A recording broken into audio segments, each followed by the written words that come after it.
Fala pessoal, aqui quem fala é o Thailand e eu tô aqui para trazer para vocês o nosso último vídeo da série Descomplicando o People Analytics, que fala sobre como ajudar o gestor na tomada de decisão. No final das contas, para que serve o People Analytics, né? Serve para a gente tentar retirar os vieses e achismos e até preferências políticas que os gestores têm em relação a gente dentro das empresas.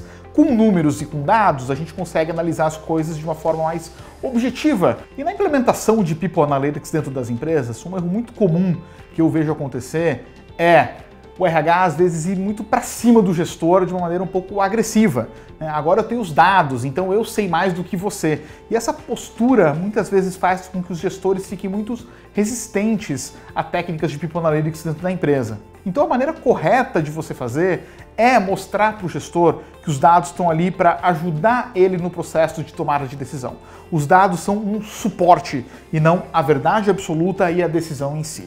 Inclusive, esse é um debate muito comum no mundo em relação a como técnicas mais modernas de inteligência artificial e analytics devem ser incorporadas no dia a dia dentro das empresas. E toda a tendência é de que essas técnicas sejam um bom suporte, mas que elas não substituam a decisão humana de fato. Então, uma maneira muito comum da gente utilizar as conclusões tiradas por People Analytics é o que a gente chama de alertas, entre aspas, né? Que é chamar a atenção dos gestores para coisas que eles não estão percebendo, porque às vezes eles não têm a informação suficiente ou às vezes eles estão um pouco enviesados.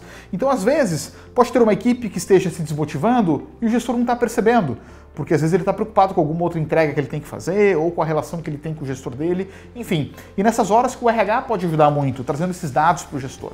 Olha, você não está percebendo que a tua equipe aqui está tendo um problema? Os dados estão mostrando isso aqui. E o próprio gestor vai olhar para essas informações e dizer, nossa, pô, que legal que eu estou tendo essa informação porque de fato eu pessoalmente não estava percebendo. Então você utilizar isso como um suporte para a tomada de decisão dessa maneira tem sido uma maneira muito eficaz que a gente tem visto inclusive nos nossos próprios clientes. Outra questão comum que o pessoal traz para a gente é, Thailand, aqui na minha empresa a gente não tem a cultura de analytics, ou as pessoas não aceitam muito bem, o dono da empresa não compra essa ideia, o que eu faço, né? E o que a gente sempre diz é o seguinte, alguém há de comprar essa ideia. Então comece com aqueles gestores que já são um pouco mais amigáveis a técnicas quantitativas. Geralmente não é na empresa inteira. Pega uma área específica, pega um setor específico, pega uma regional específica que tem um gestor que seja um pouco mais entusiasta dessa ideia. Com certeza, na tua empresa, por mais tradicional que ela seja, existem pessoas sim que gostam dessas tendências. Comece por elas e a partir delas você consegue mostrar o resultado de fato, consegue comprovar a eficácia e com isso você vai expandindo aos poucos para o resto da empresa. E por fim, um erro que eu vejo acontecer muitas vezes, que acaba matando iniciativas de People Analytics nas empresas, é quando você está lá numa apresentação para o diretor ou para a diretoria como um todo e você erra um dado ou você traz um dado que a diretoria não sabia ou eles tinham um outro dado que contradizia o que você está falando. Eu já vi iniciativas completas muito boas morrerem por causa disso.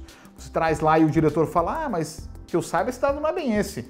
E o próprio apresentador fala, não, vamos rever, a gente volta para vocês. Se isso acontece, olha, para voltar atrás depois é bem complicado, porque as pessoas perdem a confiança de que realmente o trabalho que você está fazendo vai trazer dados que eles possam olhar e tomar decisão baseados neles. Então, veja, reveja, tenha os dados na mão. Porque muitas vezes a diretoria vai questionar sim, é normal, faz parte do trabalho deles, inclusive. Mas se você mostrar que está ali um dado secundário, se eles te perguntarem alguma coisa e você na hora conseguir puxar, não, tá aqui, deixa eu já mostrar, fantástico. Ao invés de você perder, você ganhou a confiança e aí com isso você vai conseguir expandir de maneira muito mais rápida e mais fácil o People Analytics na sua empresa. Então, pessoal, nessa série a gente acabou passando por vários pontos de People Analytics, né? Um pouco mais amplo, obviamente. A gente sabe que é um assunto muito mais profundo e muito mais complexo do que isso.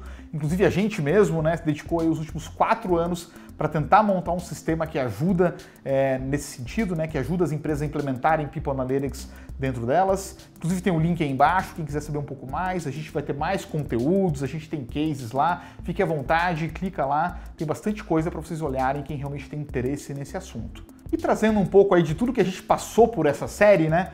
Lembrando lá atrás, né? A gente começou falando um pouco da tendência do RH ser cada vez mais antecipador, né? Então, ao invés de só reagir ao negócio, sim ser um grande driver de negócio, né? Tá à frente das coisas e realmente agregar valor prevendo o futuro e trazendo as ações necessárias para que a estratégia da empresa seja implementada de fato.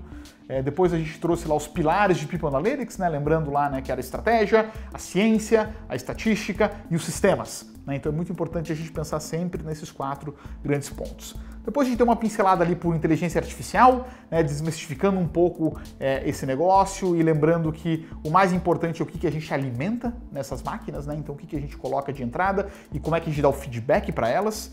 E depois a gente trouxe lá alguns cases, né? O case lá do Credit Suisse, da Johnson & Johnson e também da Shell, e também no passo a passo de como começar uma prática de People Analytics na sua empresa. Lembra lá, né? A gente contratar as pessoas corretas, ter as ferramentas e depois como é que a gente avalia as hipóteses para gerar resultado junto ao gestor na ponta. E por fim, o vídeo de hoje, que a gente falou um pouquinho mais de como que a gente agrega esse valor na ponta para os gestores. Muito obrigado para todo mundo aí que acompanha a série. Se por um acaso esse é o primeiro vídeo que você está vendo, clica aí embaixo, vai estar na descrição também, todos os vídeos anteriores a esse, tem mais 7 vídeos antes, né, que a gente fala um pouco de todos esses pontos pelos quais eu acabei de passar. Eu queria agradecer todo mundo pelos comentários, pelas curtidas que a gente teve, foi muito legal, a gente deu uma olhada em tudo e baseado em todo o feedback que vocês passaram, a gente está pensando em séries futuras também, onde a gente pode aprofundar alguns pontos e trazer outros pontos um pouco mais, com um pouco mais de prática e detalhes de como fazer para vocês, né? Aguardem aí, quem tá na expectativa, se inscreve no canal para garantir que não vai perder nada no futuro também. E, pessoal, para mim foi um grande prazer estar aqui junto com vocês nessa série, nessa jornada. Eu espero a gente poder fazer cada vez mais disso no futuro. Muito obrigado, fiquem ligados e até mais.